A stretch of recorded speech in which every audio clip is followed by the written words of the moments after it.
వసంత నవరాత్రులు ఎప్పటి నుంచి ప్రారంభం చెయ్యాలి?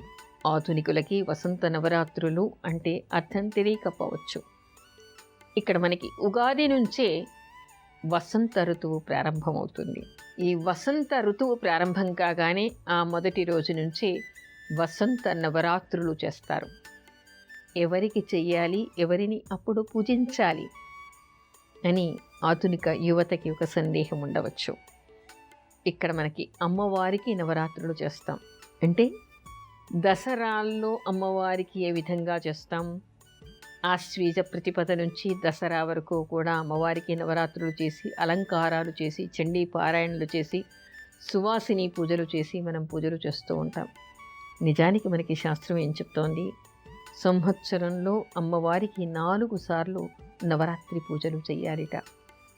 ఒకటి ఆశ్వీజ మాసంలో చేసేటువంటిది, దాన్ని మనం శరన్నవరాత్రులు అంటాం. ఎందుకంటే శరదృతువులో అవి జరుగుతాయి కాబట్టి. ఉగాది నుంచి శ్రీరామనవమి వరకు జరిగేటువంటివి ఇవి వసంత నవరాత్రులు.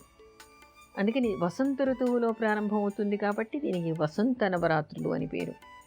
అదేవిధంగా మాఘమాసంలో కూడా నవరాత్రులు చేయాలి, ఆషాఢ మాసంలో కూడా నవరాత్రులు చేయాలి. అంటే ఆషాఢ మాసంలో అందరూ నవరాత్రులు కాకుండా గ్రామ దేవతల పూజలు చేయటం అనేటువంటిది ఇక్కడ ప్రత్యేకంగా మనకి కనిపిస్తోంది.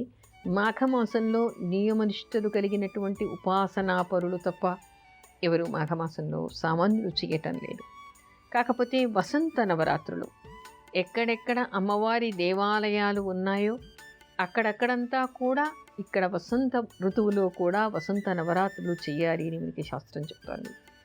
ఇదే వసంత నవరాత్రులు ఏ విధంగా చేయాలి, ఇక్కడ ఏ పారాయణలు చదవాలి, ఇక్కడ కూడా అమ్మవారికి అది ఏ దేవాలయమైనా కావచ్చు, పార్వతీ దేవాలయం కావచ్చు, సరస్వతీ దేవాలయం కావచ్చు, లక్ష్మీ దేవాలయం కావచ్చు, దుర్గా దేవాలయం కావచ్చు, లేదా శాకంబరి కావచ్చు, భ్రమరాంబ కావచ్చు, ఏ రూపంలో అమ్మవారు ఉన్నప్పటికీ కూడా ఆ అమ్మవారికి ఈ వసంత నవరాత్రుల్లో నవరాత్రి పూజలు చేయాలి.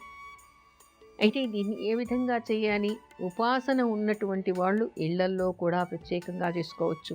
అంటే దసరాల్లో కలశం పెట్టి ఏ విధంగా చేస్తారో అదేవిధంగా ఇక్కడ కూడా ఉగాది నుంచి శ్రీరామనవమి వరకు కూడా రోజు కలశ స్థాపన చేసే అలవాటు ఉన్నటువంటి వాళ్ళు కలశ స్థాపన చేసి, లేనటువంటి వాళ్ళు పటానికి కానీ ఇంట్లో ఉన్నటువంటి విగ్రహానికి కానీ అర్చనలు, పూజలు, అభిషేకాలు చేసుకోవచ్చు. అయితే ఇక్కడ దీక్ష చేసేటువంటి వాళ్ళు ఉపాసనా పరులందరూ కూడా ఈ నవరాత్రి దీక్ష చేయాలంటే ఏకభుక్తం చేయటం కానీ, లేదా మధ్యాహ్నమే చేయటం కానీ, అంటే ఏకభుక్తం అంటే మధ్యాహ్నం చేసి రాత్రి మానేయటం, లేదు నక్తం ఉండటం అంటే రాత్రికి మాత్రమే భోజనం చేయటం, లేదా 9 రోజులు మానేసి 10వ రోజు మాత్రమే తినటం. ఎందుకంటే ఇక్కడ శ్రీరామనవమి కూడా ఉపవాస వ్రతంగా చెప్తారు. దసరాల్లో మనం ఏం చేస్తాము, మామూలుగా దసరాల్లో 9 రోజులు ఉపవసించేటువంటి వాళ్ళు 9 రోజులు ఉపవాసం ఉండి మహర్నవమి తర్వాత 10వ రోజు పారణ చేసి కలశానికి ఉద్వాసన చేసిన తర్వాత భోజనం చేస్తారు.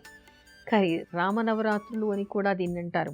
ఎందుకంటే రాముడు తల్లి గర్భంలో గర్భవాసం చేసిన దానికి ప్రతీకగా 9 నెలలకి బదులు ఈ 9 రోజులు రాముడికి కూడా పూజ చెయ్యాలి అనేటువంటి విశేషం మనకి ఇక్కడ కనిపిస్తోంది. అంటే ఇటు అమ్మవారికి పూజ చేయటం, అక్కడ రామచంద్రుడికి పూజ చేయటం కూడా మనకి ఒకేసారి ఇక్కడ కనిపిస్తాయి. ఆ విధంగా చేయాలి. అయితే రాముడి పుట్టినరోజు అయినటువంటి శ్రీరామనవమి రోజు చాలామంది నియమనిష్టలు కలిగినటువంటి వాళ్ళు ఉపవాస వ్రతం చేసి 10వ రోజు భోజనం చేస్తారు, అంటే మరునాడు భోజనం చేస్తారు. ఆ విధంగా అయినా చేయవచ్చు. అయితే నవరాత్రి దీక్ష చేసేటువంటి వాళ్ళు ఇలాంటి నియమాల్ని పాటిస్తూ ఉంటారు.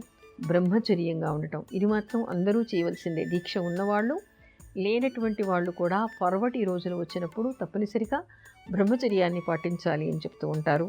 అదేవిధంగా మద్య మాంసాలు నిషేధం అని మనకి శాస్త్రం చెప్తోంది.